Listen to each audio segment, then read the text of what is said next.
Hello students, अब हम linear activation function से नॉन लीनियर एक्टिवेशन फंक्शन की तरफ बढ़ रहे हैं और जो सबसे पहली कैटेगरी है वो है सिग्मॉइड। सिग्मॉइड सबसे ज्यादा यूज होने वाला एक्टिवेशन फंक्शन है, बट जनरली ये भी आपको 0 से 1 के बीच की वैल्यू देता है। तो आप जब वेटेड सम को सिग्मॉइड एक्टिवेशन फंक्शन से पास करते हैं तो input could be anything but the output will always range from 0 to 1।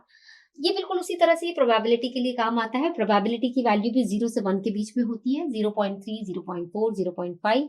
जितना ज्यादा बड़ा रिजल्ट होगा तो वो 1 की तरफ जाएगा, जितना छोटा आउटपुट होगा या छोटा वेटेड सम होगा वो 0 की तरफ जाएगा, राइट। पर values will range from 0 to 1।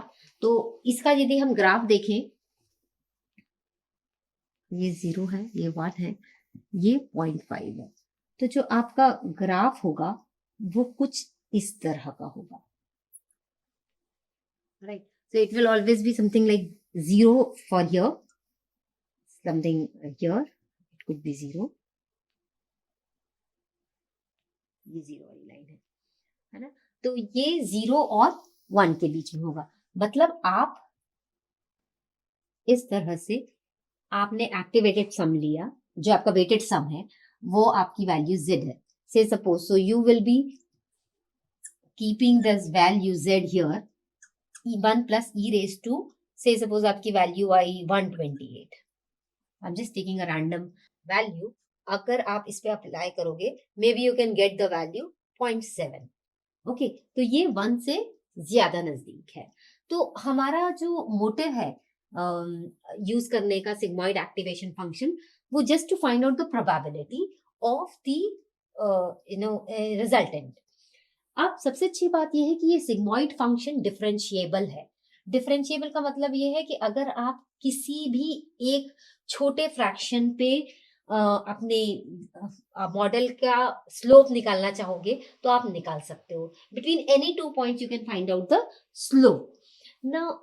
जब आप इसको डिफरेंशिएट करते हो एक्टिवेशन फंक्शन को, जब हमें ग्रेडियंट डिसेंट निकालेंगे तब आपको फंक्शन को डिफरेंशिएट भी करना पड़ेगा।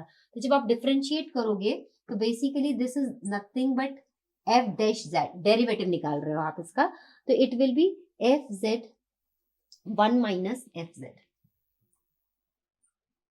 ये है आपका डेरिवेटिव। और अगर हम इसका ग्राफ प्लॉट करेंगे तो यू कैन सी इसकी वैल्यू -3 से +3 के बीच में वेरी करती है। यहाँ कहीं रहते हैं इनकी वैल्यू।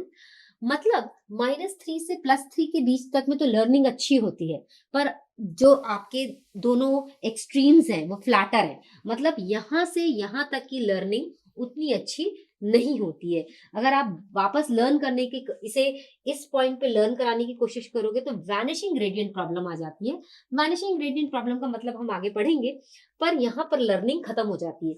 इस पॉइंट पे और इस पॉइंट पे, इन दोनों पॉइंट्स के बीच में यहाँ पर आपकी लर्निंग अच्छी होगी, आपके मॉडल की लर्निंग अच्छी होगी, और बाकी दो एंड्स पे आपकी मॉडल का लर्निंग ऑलमोस्ट नल होगा। So this was sigmoid activation function, and we will be seeing to it the result, the problem solved by sigmoid function in the coming sessions. Thank you.